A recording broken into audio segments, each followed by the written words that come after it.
Hello, welcome to this mini-series, The Starting Your Own Business on a Shoestring, for lack of a better word. I'm Dr. George Machaki, or Dr. GAM.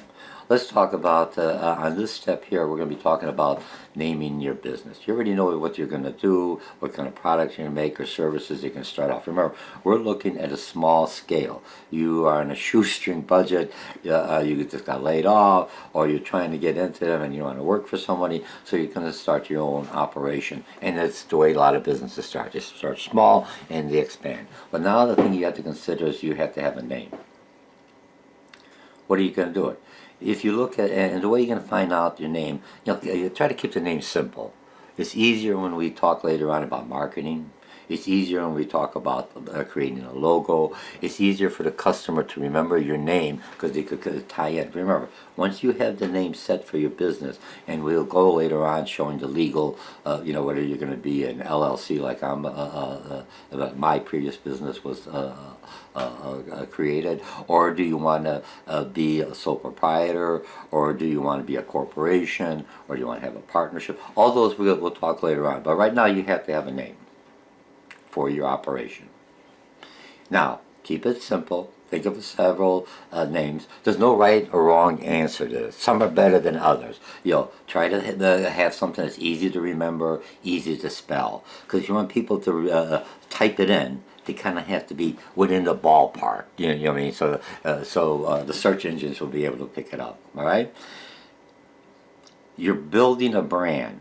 So once you have that name and then you establish it as a corporation or individual or sole proprietor, whatever you will talk about later on in the series, you're with that name. Customers will relate you with the product or the service. And that's what you really want in part of the business. Does it describe your business? Like GAM Consulting, right? Okay, he does something with consulting, he does something with business, he does something with education, all right? You don't have to have it. You can have Joe's Bakery. Okay, Joe's, the name bakery, okay? Now the other thing, you can make it catchy, but not offensive. Now when you're looking at not offensive, remember earlier I said go woke, go broke? When I'm looking at the go woke, broke, and I'll have a whole series on explaining in a business terminology. It's not as bad, it's not as complicated, it's not a conspiracy as it is. It's basically you have a market.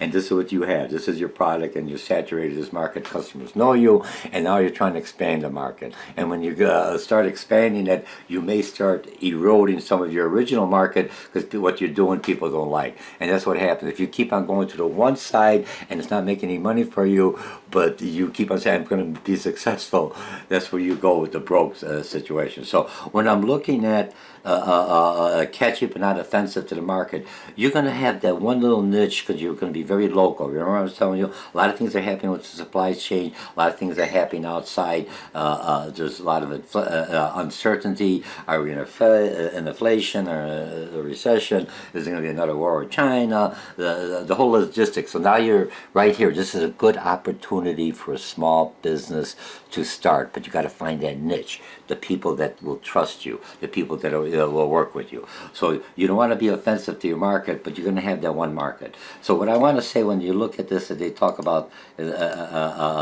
social and cultural. You're looking at the cultural shift, education, all this stuff. You'll pick it up. But so what's your niche? What are you going to do? How are you going to have your name that's going to basically tie in with that niche you want? And hopefully as you grow, you may want to have other niches that's not going to be offensive. I use the name of Piggly Wiggly. Some people know around here up in northern Illinois. It's a basic grocery chain. Works well, very local. Piggly Wiggly. Now if you go Middle East, pigs are considered unclean, and that may not work well there. You see me with the name. You have to change it. I don't know how you're going to change it. But I just want you to think about it, because once you get that name, you have that name. Now the other thing you want to do, can it be incorporated into logo? Like this is a real big logo. GAM, you could just have GAM and then something underneath there. Remember, you want the logo is basically something that people could see. You see Target, I see their logo. You see that flower, whatever you see Walmart. You see Lowe's, you see Menard. They all have a certain, Menard just has their name, that's their whole logo, Menard. All right, but if you're looking at it, how do you want to make it? That's something. Don't worry. You got a name. I just want you to think about it, okay? Now, it could be catchy, but not offensive. Very, because what's offensive now, not offensive now, may be offensive down the road.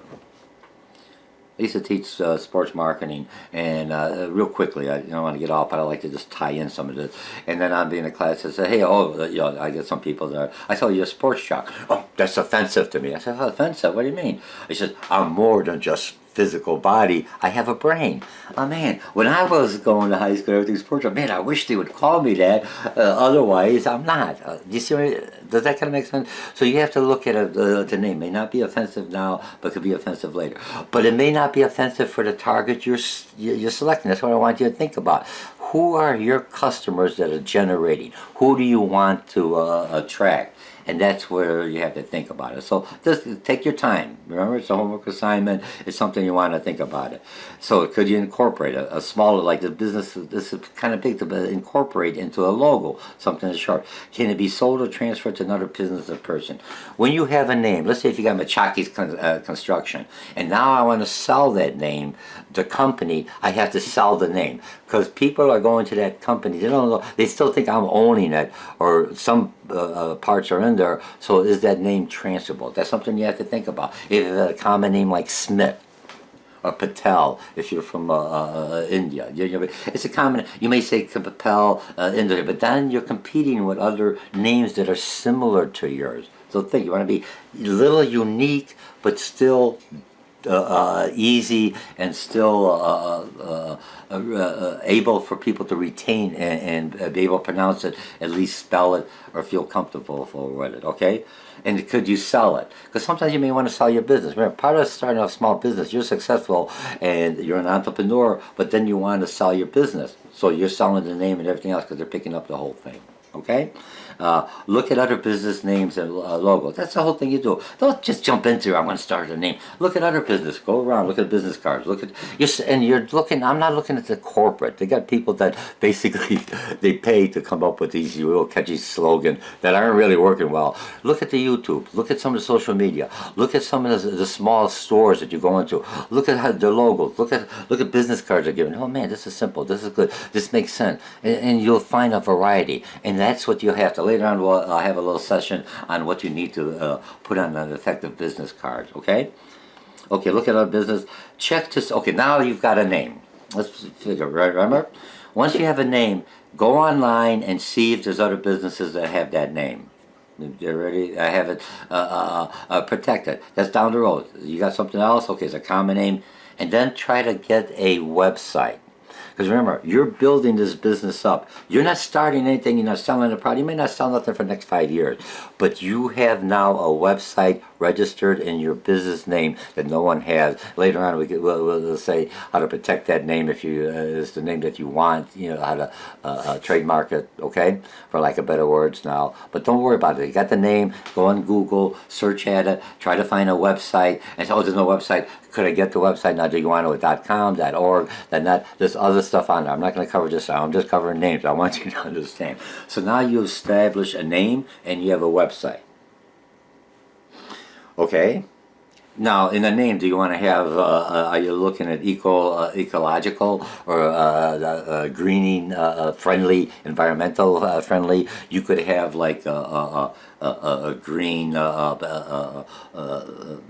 a pizza truck or something. I don't know. I mean, we work off a biofuel or something that's natural, organic, or recycle. Whatever it is, if that's part of it, just try to incorporate that in the name. If you can't get it into the name, which is fine, keep it simple, okay? But then you can incorporate it when we go into the marketing and the advertising and we start building a brand, okay? And then the other thing what I want you to do is ask your friends in your network, what do you think of this name? And don't go with your real close friends because they don't want to hurt your feelings. You have the friends that are honest. If you tell them, how do I look? They say, you look like crap. You know what I mean? And you really do look like crap. Okay? but they're honest. You say good, you look okay. So you have other people that never want to hurt. Oh, you look so good. You look so good. You don't want that. You want it's kind of nice, but just give a flavor. And sometimes go out there. What do you think about this name? Would you go? Is this a catchy name? Is this something offensive? And just play around with it. And then when you have it, then we're going to we'll work on how to establish a company, LLC, or an S corporation, or how you set up the next step. Okay, so that's what you have for the name. That's your homework assignment. If you look at my name now, it's a real long name. Remember, it's basically one man operation, one person operation. If you like it, you could bring partners in underneath an LLC. You could bring them out, or an S corporation. You could sell shares. That's something I want you to do homework, investigate, think about it. So when we talk about it, you have a general idea. And the whole thing about when you go into the type of ownership is to minimize your own risk and liability. Again, I hope you enjoyed this real short. It's nothing really complicated. It's something that you have to do. But remember, once you hit that name, you're stuck with that name for 5, 10, or the eternity of your business venture. So think wisely, take your time, and I'll see you in the next series. Bye. Let me find my button here. Okay. 10 minutes. Longer than I want. I want it usually under 5, but